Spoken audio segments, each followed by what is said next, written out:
One, two, three. Buenas noches, el día de hoy vamos a abordar la psicopatología de la percepción y para ello me encuentro con 4 compañeros expertos en el tema. Entonces vamos a hablar de la psicopatología de la percepción, pero para hablar de ello vamos a abordar qué es percepción. Entonces entendemos la percepción como un proceso mental porque una persona capta el significado de los estímulos a través de qué? De los sentidos que tiene.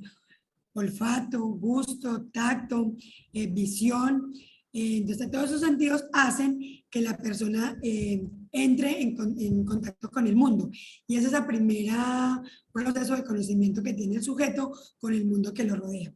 ¿Qué permite entonces la percepción? Permite conocer la realidad y adaptarse a ella y sobrevivir. La percepción de una persona sana, ¿cierto? Se puede hablar cuando es algo armonioso, cuando todas sus capacidades psíquicas, como son la atención, la sensación, la imaginación, la memoria, la afectividad y la inteligencia, le permiten rodearse con el mundo de manera armoniosa, ¿sí? Y como en una sana convivencia. Esa percepción puede variar de una persona a otra, pero se trata de que sea semejantemente igual para que pueda haber una comunicación entre ellas.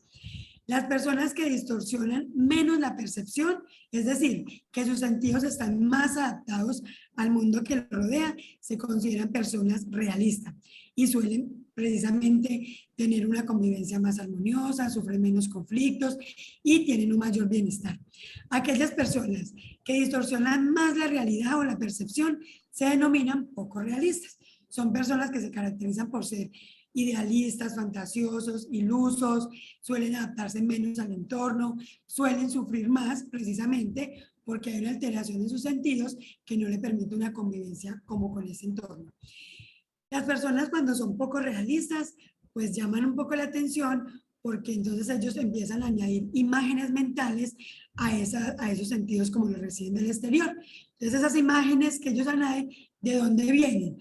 De recuerdos, de situaciones que les marcaron mucho y que cuando tienen la sensación, el sentido, la percepción, las traen de nuevo a su memoria y las relacionan con lo que están viviendo en su momento. Entonces, esa tendencia que tiene la persona de elaborar la información que recibe por los sentidos es lo que le faculta a empezar a tener como un trastorno de la percepción. Por ejemplo, yo tengo un caso real que es mi niño que tiene 9 años y tiene alteración en la percepción. ¿En cuál? En la sensación, en la imaginación. Tiene una excelente memoria porque él recuerda el ahora, el antes, el mucho tiempo supremamente bien, pero por ejemplo en la sensación, cuando escucha ruidos muy fuertes, no logra tolerarlo, ¿cierto? De inmediato pues tapa sus oídos o pregunta qué es, por qué se produce y se nota incomodidad. Cuando gritan, cuando hay una voz fuerte, alta, él también tiende a gritar porque pues siente como que esa percepción es tan real que él también tiene entonces que levantar la voz. En la imaginación, hay momentos en los que dice, mira, se me cayó un diente, y uno es, se te cayó un diente, y a veces yo he hecho, ¿cómo que se te cayó un diente? Pero es algo que él le causó en su momento tanta impresión, lo guardó, que lo trae a su memoria y lo hace como si en el momento le estuviera pasando. Entonces, pues este tema es muy enriquecedor, ¿cierto? Y cómo a través de esas percepciones básicas del ser humano, a través de los sentidos, podemos ver cómo se altera en el mundo que nos rodea. Entonces, me gustaría esta noche a nuestra invitada Cindy preguntarle, Cindy, entonces, en este caso, ¿qué características de la percepción se deben estudiar para determinar en qué estado de conciencia corresponde esa alteración en la persona que la sufre? Claro que sí, Ivonne. Luisa, ¿me podrías ayudar de pronto avanzando un poco en la diapositiva? Efectivamente, Ivonne. Tal vez ustedes se pregunten cómo se puede llegar a estudiar las características de la percepción. Bueno, pues en primera instancia se debe determinar muy bien si lo que se halla en la conciencia es una percepción, que ahora, como nos decía nuestra compañera Ivonne, la percepción vendría siendo como esa sensación que se capta a través de los sentidos. O también si de pronto puede corresponder a una imagen. ¿Qué es la imagen? Lo que se imagina el individuo. O también tendremos el tema del recuerdo, ¿no? El recuerdo es como ya esa percepción del pasado. Entonces, todo esto nos habla de la importancia de diferenciar la percepción y la imagen. Entonces, entre las dos se presentan 3 claras diferencias. La primera de ellas es la intensidad. La intensidad, la imagen es mucho más débil que la percepción. Y eso es porque la percepción se origina en estímulos reales, mientras que la imagen es como un rastro, una secuela ya de algo que ya ha pasado y que de pronto se ha quedado allí como guardado en la memoria. La imagen depende de la atención que en su momento le hayamos decidido pues prestar a esa percepción y la cantidad de veces que en su defecto pues la estemos como reviviendo. Mientras que la intensidad de la percepción depende directamente de las sensaciones recibidas en el presente y el interés que le estemos prestando. Ya luego se nos da la segunda diferencia, que es la estabilidad. La percepción es estable. Ella siempre permanece tal cual mientras está percibiendo pues ese objeto, mientras que la imagen siempre se tiende a difuminar y a recrearse todo el tiempo. Y ya como última diferencia tenemos la integridad. La integridad, la percepción siempre la va a conservar. ¿Por qué? Porque pues ella mantiene sus elementos propios, mientras que la imagen sí tiende a ser un poco difusa y algo esquemática. Natalia, dentro de los trastornos de la percepción, ¿es verdad que nos podemos encontrar con errores y distorsiones?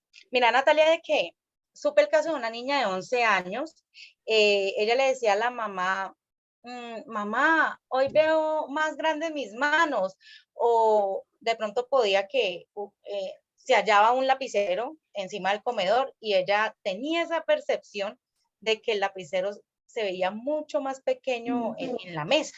Y cuando ella se acostaba, le decía a la mamá, le manifestaba que se sentía pequeña en la cama, que se sentía como perdida en la cama. Entonces la mamá dijo, no, esto no está para nada bien. La llevó al doctor y empezaron pues una serie de evaluaciones y en efecto se trataba de trastorno de Alicia en el País de las Maravillas. ¿Qué te parece, Nat? Bueno, mira, es algo muy particular ahora que lo mencionas y con el otro caso que nos mencionaba Ivonne, y vamos a andar un poco más en esto de lo que son la clasificación de los trastornos de la percepción. Entonces, como decían, vamos a encontrar de dos tipos. Uno es como las distorsiones perceptivas y otros son los errores perceptivos. En lo personal me costó un poco como entender la diferencia, pero básicamente es, las distorsiones perceptivas son como esos conocimientos que parten de un objeto real y que tienen como un contexto en el campo sensorial del sujeto, pero que se pueden ver alteradas por, digamos, la intensidad, la cualidad, la forma, que ya lo vamos a ir viendo como más a fondo. Y de hecho, para el caso que nos decía Ivonne, sería como una modificación de la intensidad. Pero bueno, ya hablaremos después un poquito más de eso. Mientras que en el caso de los errores, digamos, perceptivos, el sujeto construye completamente como esa percepción, o sea, casi que el contexto sensorial es nulo o en la mayoría de los casos es escaso. Entonces, dentro de las distorsiones perceptivas nos vamos a encontrar con las de intensidad. Entonces, por lo menos lo que nos decía ahorita Ivonne con lo que le pasa al niño, de que siente un ruido y se tapa los oídos o de que no tolera de pronto mucho ruido, ahí se podría determinar que hay una distorsión de intensidad de hiperestesia. Básicamente esto significa que hay un aumento en la intensidad de la percepción. Entonces, por lo menos cuando tiramos una puerta súper duro, las personas pueden sentir que es como un trueno o el roce de la piel, pueden sentir que los están quemando. Mientras que la hipoestesia es completamente lo contrario, es como la disminución de esta percepción y se puede dar por muchas razones, por causas, digamos, normales, fisiológicas normales. Sabemos que cuando estamos de pronto un poco cansados o tenemos sueño, pues nuestra atención no es la misma, sin lugar a dudas. También se puede dar como por una alteración orgánica, digamos, por los niveles de conciencia, por delirios o digamos, un estado de coma o incluso por trastornos mentales. Cuando, digamos, una persona es diagnosticada con depresión, pues su nivel de atención o su nivel de percepción es muy diferente. Ahora, cuando hablamos como de una distorsión del componente como de cualidad, nos referimos principalmente como al tema visual de los colores, pero se pueden dar también algunos casos como de el sabor de los alimentos. Entonces, digamos que en este caso se puede hablar por lo menos de la alteración, como les decía, del color y principalmente se da como por tres razones. Uno es cuando hay, digamos, procesos físicos, digamos, traumatismos o por la ingesta de sustancias químicas. En algunos casos también se puede dar como por trastornos mentales, no es muy común, pero por lo menos en una psicosis paranoide, digamos que el sujeto puede pensar o comerse algún alimento, saberle raro y pensar que es que lo están tratando de envenenar.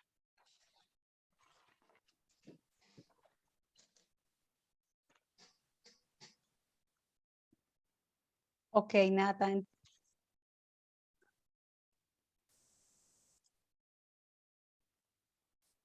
Hola, ¿me escuchan? Sí, señora. Bueno, entonces dándole continuidad a lo que dice nuestra compañera, podríamos hablar de las distorsiones perceptivas, las cuales se dan de dos formas. Está por el campo visual, que es como la distorsión del tamaño de los objetos, ¿cierto? Y se puede determinar por la dismegalopsia, que hace relación al aumento o a la profundidad de lo que se ve, el agrandamiento o la disminución de lo que se observa. Y la desintegración de la forma está muy relacionado con la asociación de lo que se está viendo en el momento y con una afectación en el lóbulo temporal que está afectando al campo visual o a lesiones del área visual que afectan relativamente a todo el hemisferio del lóbulo temporal. Esto se está viendo o se puede relacionar con las personas que tienen problemas de epilepsia, ya que son de origen psicógeno y están relacionadas también con enfermedades mentales. Tendríamos que entrar a analizar también los errores perceptivos. Le doy paso a mi compañero Carlos. Bueno, entonces, para continuar con el tema, voy a hablar un poco de lo que son las alucinaciones. Y para hablar de las alucinaciones voy a citar dos psiquiatras de diferentes nacionalidades. El primero de ellos, el psiquiatra alemán Karl Jaspers. Una percepción falsa que no es en sí una distorsión sensorial y interpretación. Tiene su lugar percepciones verdaderas. También hablo un poco de lo que dice el psiquiatra francés Esquirol. Es más compacta su definición. Va a decir que la alucinación es una percepción sin un objeto o sin una realidad. Hablando como de un contexto. El sujeto o la persona que alucina o que tiene una alucinación, o sea, es algo que no existe y que tiene una convicción interna de su existencia o de su realidad. El psiquiatra Jaspers va a hablar de unas características fundamentales de lo que son en sí las alucinaciones. Él va a decir en un primer momento de que una alucinación a la vez son materiales que se ubican en un espacio objetivo, o sea, en un ambiente, en un mundo real, más bien. También va a decir que están claramente delimitadas y tienen todos los elementos de un objeto real, pero que realmente, valga la redundancia, pues no existe. Además, en un tercer momento va a decir que son constantes, independientes de la voluntad del sujeto. La imagen no varía a la voluntad de la persona. También se va a hablar de que las alucinaciones son frecuentes a nivel visual, a nivel auditivo. Por poner un ejemplo, hay alucinaciones de carácter olfativo, gustativo, táctiles, senestésicas, kinestésicas. Eso en cuanto a lo que nos propone el psiquiatra. También hablamos de unas pseudoalucinaciones, que de pronto se pueden confundir con lo que son las alucinaciones. Pero ¿qué es una pseudoalucinación? El sujeto percibe algo, pero no en el mundo real, sino en el interior de su cabeza. Hay alucinaciones que son visuales. Cuando la persona o el sujeto cierra sus ojos, percibe esa alucinación. Y también hay alucinaciones auditivas dentro de su cabeza. Tienen las alucinaciones, las pseudoalucinaciones, tienen todas las características de una alucinación, menos proyectadas en el exterior. Todo está circulando en ese mundo interior, o más bien en su cabeza. Carlos, sabes que ahorita que mencionas eso, bueno, digamos que cuando yo estaba leyendo un poquito sobre esto, los errores perceptivos, me costó un poquito entender como la diferencia entre estas dos últimas que nos explicabas, las alucinaciones y las pseudoalucinaciones. Ujú. Y algo que leía que me parecía muy interesante era que decía que en el caso de la segunda, o sea, estas personas, digamos que son más conscientes como de, digamos, de este, no sé si puede llamar diagnóstico, como de este trastorno, de este, digamos, error perceptivo que existe. Es decir, tú le puedes llegar y preguntar como que tú estás escuchando voces y sí, ellos te pueden decir que sí, porque está como creado en su cabeza, en su mente, pero que por esta misma razón es muy poco, es menos probable que busquen ayuda. Entonces, como que, número uno, me llamó mucho la atención eso, porque a pesar de que es una creación, digamos, mental y de que está en su cabeza, de que pueden ser un poco más conscientes de que eso está, pues también se van a abstener como de buscar ayuda, porque como tú decías, igual sigue siendo una creación mental y está ahí, y si está ahí, pues es porque es verdad. Claro, Natalia. De hecho, para completar un poco tu comentario, que es interesante, muy importante, en el tema de las pseudoalucinaciones, también entra en juego lo que es la conciencia. El paciente o el sujeto es consciente de que ahí está pasando algo. O sea, él se cree la realidad. De pronto, el mundo exterior va a decir qué está pasando ahí, pero él en su mente, él en su conciencia, o sea, es consciente de lo que está viendo cuando cierra sus ojos. Es consciente de lo que oye, pero en su cabeza. Totalmente. Y también leía, bueno, ahora que estamos viendo, pues está como que este apartado sobre las ilusiones, que no sé de pronto si lo tocamos un poquito, pero algo que me parecía muy particular de eso, porque es algo que todos hemos hecho en algún momento. O sea, digamos que las ilusiones se definen como, digamos, como estas realidades que son captadas por el sujeto, pero que son como, digamos, imágenes que son percibidas por imágenes del pasado y esto da origen, digamos, a una falsa percepción. Pero todos de alguna manera hemos creado a veces ilusiones, porque nuestra mente no conoce como imágenes quebradas, digámoslo así. Entonces, por lo menos, no sé si más adelante lo veíamos, como la imagen donde se está tratando de formar como un triángulo. Yo te puedo asegurar que la mayoría de nosotros armamos el triángulo, porque nuestra mente está como programada a unir esos puntos.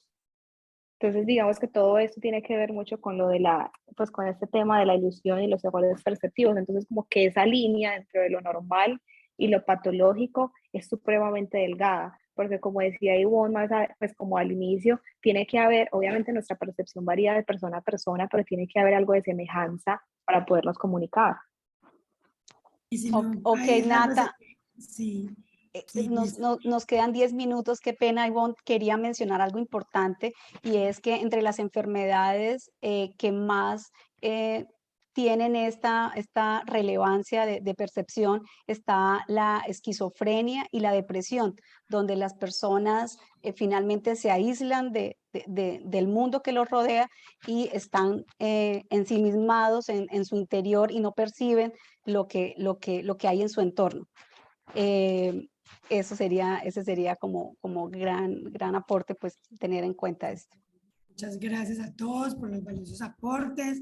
Es un tema de investigación, de profundizar, ¿cierto? Enriquecedor a medida que lo vamos leyendo y cómo las percepciones pues sí hacen que tengamos o una vida armónica de bienestar o también pueden llevar al sujeto a sufrir, ¿cierto? Porque lo aparta a veces de la realidad, porque no puede convivir igual con sus compañeros de la edad o en la vida adulta.